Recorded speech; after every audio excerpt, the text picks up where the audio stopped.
আসসালামু আলাইকুম, সবাই কেমন আছেন? আশা রাখি সবাই অনেক বেশি ভালো আছেন। আগের ক্লাসে আমরা নাউনের সব কিছু শেষ করেছিলাম। আজকের ক্লাসে আমরা প্রোনাউন নিয়ে আলোচনা করব। আচ্ছা, চলেন তাহলে শুরু করা যাক। আচ্ছা, প্রথম প্রশ্ন হচ্ছে প্রোনাউন কাকে বলে? নাউনের পরিবর্তে যেটাই ব্যবহৃত হয় তাকেই প্রোনাউন বলে। একদম সহজে বললাম।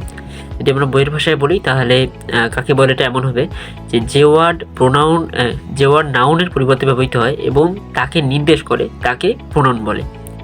আচ্ছা, আমি উদাহরণের মাধ্যমে বিষয়টা বোঝাই বলি। যেরকম আমি যদি বলি যে সাত্তার ইজ আ স্টুডেন্ট, অর্থাৎ সাত্তার কি একজন ছাত্র।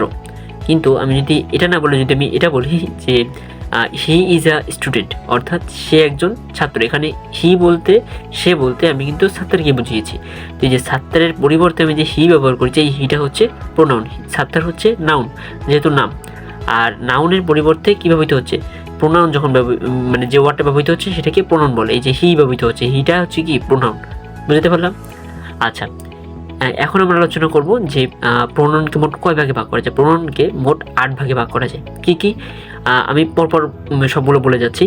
Personal pronoun, demonstrative pronoun, interrogative pronoun, relative pronoun, indefinite pronoun, distributive pronoun, reflexive and emphatic pronoun এবং লাস্ট রিসিপ্রোকাল প্রোনাউন। আচ্ছা, আজকে আমরা প্রোনাউন কাকে বলে এবং কত প্রকার ও কী কী এই বিষয়গুলো সম্পর্কে জানলাম। আমরা আমাদের পরবর্তী ক্লাসে নাউনের প্রধান দুটি অংশ, পার্সোনাল প্রোনাউন এবং ডেমনস্ট্রেটিভ প্রোনাউন নিয়ে আলোচনা করব। আচ্ছা, আজকে এ পর্যন্তই। সকলে সুস্থ থাকবেন, ভালো থাকবেন। সকলকে ধন্যবাদ। আসসালামু আলাইকুম।